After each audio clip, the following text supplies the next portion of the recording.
Assalamualaikum warahmatullahi wabarakatuh.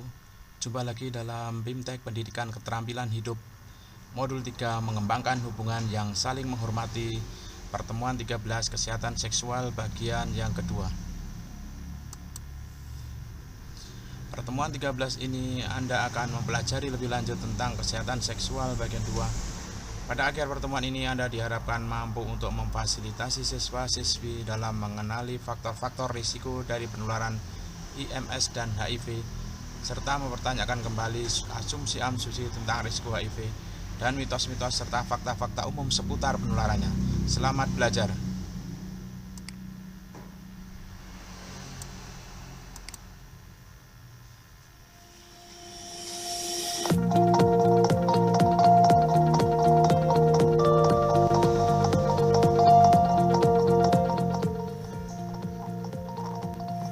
Panduan Kerja Guru Pendidikan Keterampilan Hidup atau PKH Pertemuan 13 Kesehatan Seksual bagian 2. Klik untuk melanjutkan.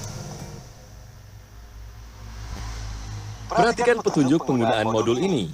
Ada beberapa tombol yang dapat Anda klik saat mempelajari modul ini.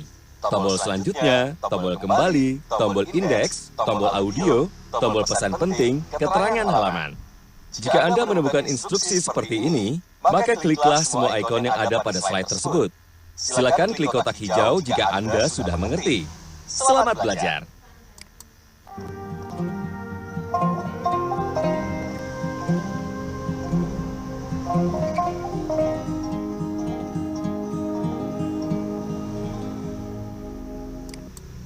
Selamat datang di pertemuan 13, Kesehatan Seksual bagian 2. Pada akhir pertemuan ini, Anda diharapkan mampu untuk memfasilitasi siswa-siswi Anda dalam mengenali faktor-faktor risiko dari penularan IMS dan HIV, mempertanyakan kembali asumsi-asumsi tentang risiko HIV.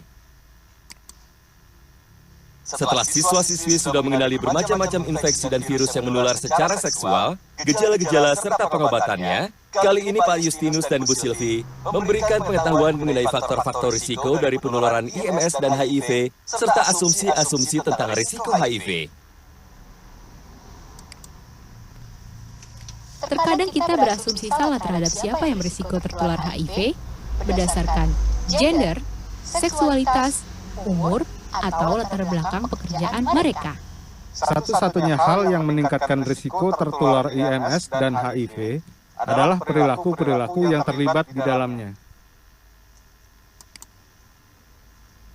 Terdapat 3 kelompok orang yang berisiko terhadap penularan IMS dan HIV, yaitu orang-orang dengan risiko tinggi, orang-orang dengan risiko rendah, orang-orang dengan sedikit risiko. Klik setiap ikon untuk informasi lebih lanjut.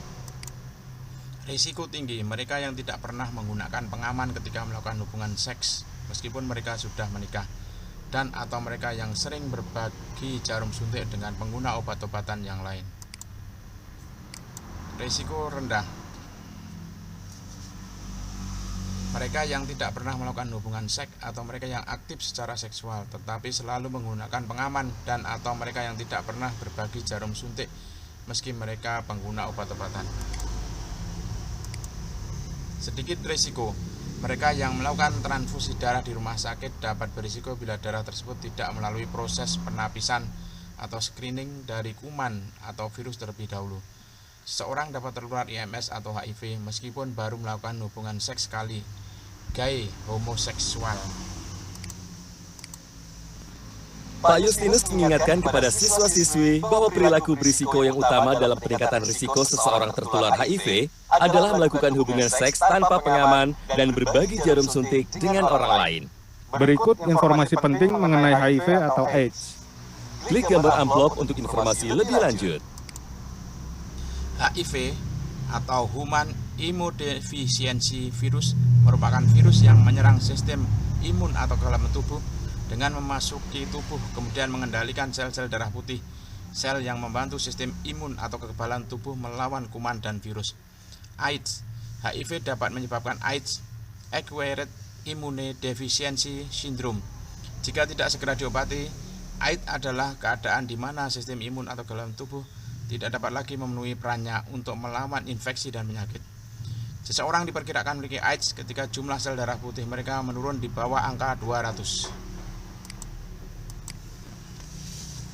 Kurangnya pemahaman tentang HIV atau AIDS dan IMS dapat menjurus pada berbagai asumsi. Berikut, mari kita bersama-sama menganalisis apa saja mitos yang tidak terbukti secara ilmiah dan fakta tentang bagaimana virus dan infeksi tersebut dapat menular.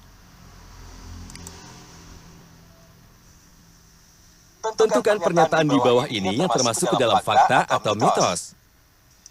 Jika ada rasa sakit saat buang air kecil, mungkin ini berarti saya memiliki IMS. HIV atau AIDS dapat diobati melalui beberapa pengobatan tradisional yang dapat diperoleh hanya dari dukun. Orang-orang yang hidup dengan HIV dapat menjalani hidup yang panjang dan bahagia.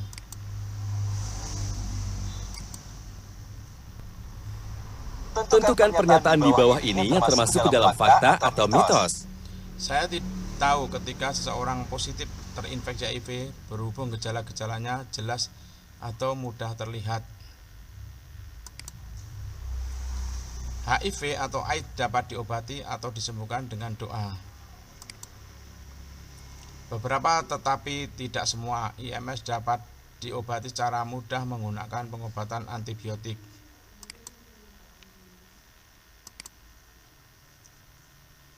Tentukan pernyataan di bawah ini yang termasuk ke dalam fakta atau mitos. HIV dapat menular melalui gigitan nyamuk. Kamu tidak dapat tertular IMS jika kamu sedang mengkonsumsi pil kontrasepsi. Kamu tidak akan tertular IMS atau HIV jika kamu sudah menikah.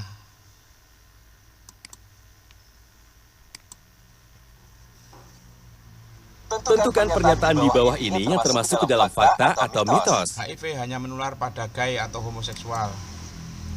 Bayi yang dilahirkan oleh ibu yang positif terinfeksi HIV akan selalu hidup dengan HIV. Dari asumsi-asumsi tadi, berikut adalah fakta dan mitos seputar penularan HIV. Klik setiap ikon untuk informasi lebih lanjut. Fakta: HIV ditularkan dari satu orang ke orang yang lain melalui cairan-cairan tubuh tertentu termasuk darah, semen atau air mani, cairan vagina, dan air susu ibu. Maka dari itu, kamu dapat terinfeksi HIV dengan cara-cara berikut ini. 1. Melakukan hubungan seks anal atau vaginal tanpa menggunakan pengaman dengan seseorang yang positif terinfeksi HIV. 2. Berbagi jarum suntik untuk menyuntik obat-obatan bersama seseorang yang positif terinfeksi HIV. 3. Bayi dapat terinfeksi HIV dari ibu mereka sebelum atau saat kelahiran atau saat menyusui. 4. Melalui transfusi darah di rumah sakit, meskipun ini sangat jarang terjadi berhubung darah yang didonorkan sudah di-screening terlebih dahulu untuk memeriksa apakah terinfeksi HIV atau tidak. Mitos. Terdapat banyak mitos yang tidak benar tentang bagaimana orang-orang tertular HIV, yaitu 1. Kamu dapat terinfeksi HIV dari kontak fisik biasa di rumah, tempat kerja, sekolah, dan ruang-ruang publik lainnya. 2. Kamu dapat terinfeksi HIV dari memeluk dan mencium seseorang yang positif terinfeksi HIV. HIV tidak ditemukan pada air liur. 3. Kamu dapat terinfeksi HIV dari makan dan minum dengan seseorang yang positif terinfeksi HIV. 4. Kamu dapat terinfeksi HIV dari berjabat tangan atau bersentuhan dengan seseorang yang positif terinfeksi HIV. 5. Kamu dapat terinfeksi HIV dari penularan tidak langsung seperti gigitan serangga, batuk, bersin, dan genangan air di kamar mandi.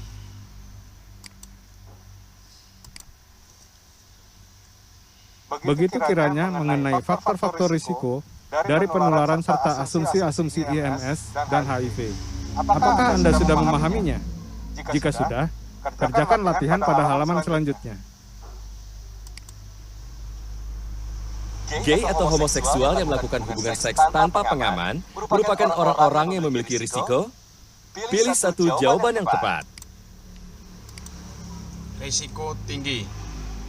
Gay atau homoseksual yang melakukan hubungan seks tanpa pengaman merupakan orang yang memiliki risiko tinggi.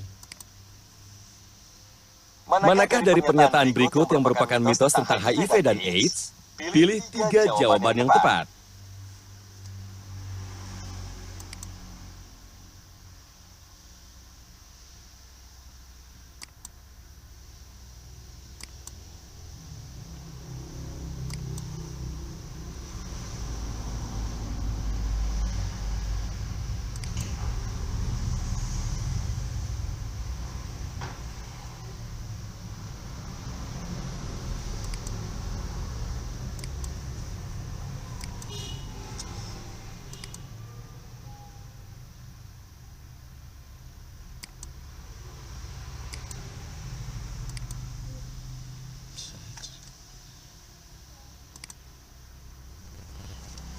Selamat, Anda telah mempelajari materi pertemuan 13, Kesehatan Seksual bagian 2. Klik setiap ikon untuk informasi lebih lanjut.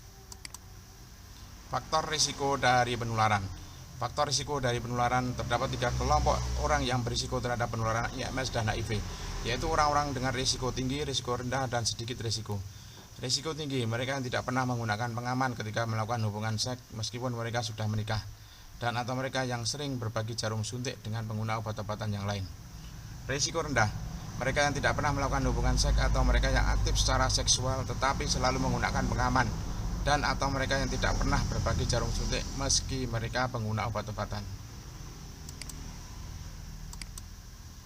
Berbagai asumsi seputar fakta dan mitos tentang HIV atau AIDS. Pemahaman yang kurang tentang HIV atau AIDS mengakibatkan beredarnya berbagai asumsi tentang penyakit tersebut. Berikut fakta dan mitos terkait penularan HIV dari satu orang ke orang lainnya. Fakta: melakukan hubungan seks anal atau vaginal tanpa menggunakan pengaman dengan seseorang yang positif terinfeksi HIV.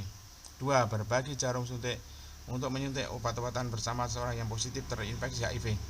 3. Bayi dapat terinfeksi HIV dari ibu mereka sebelum atau saat kelahiran atau saat menyusui melalui transfusi darah di rumah sakit, meskipun ini sangat jarang terjadi berhubung darah yang didonorkan sudah di screening terlebih dahulu untuk memeriksa apakah terinfeksi HIV atau tidak.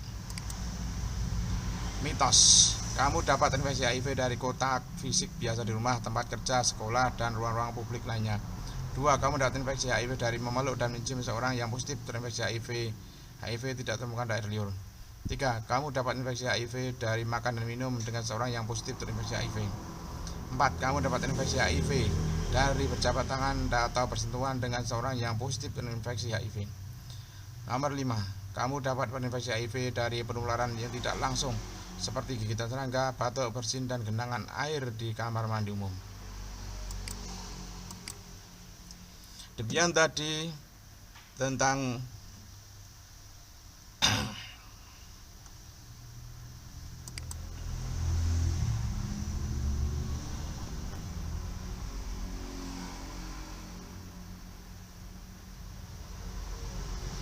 pertemuan 13 kesehatan seksual bagian kedua. Pada modul 3 mengembangkan hubungan yang saling menghormati pada BIMTEK Pendidikan Keterampilan Hidup PKH. Sekian, assalamualaikum warahmatullahi wabarakatuh.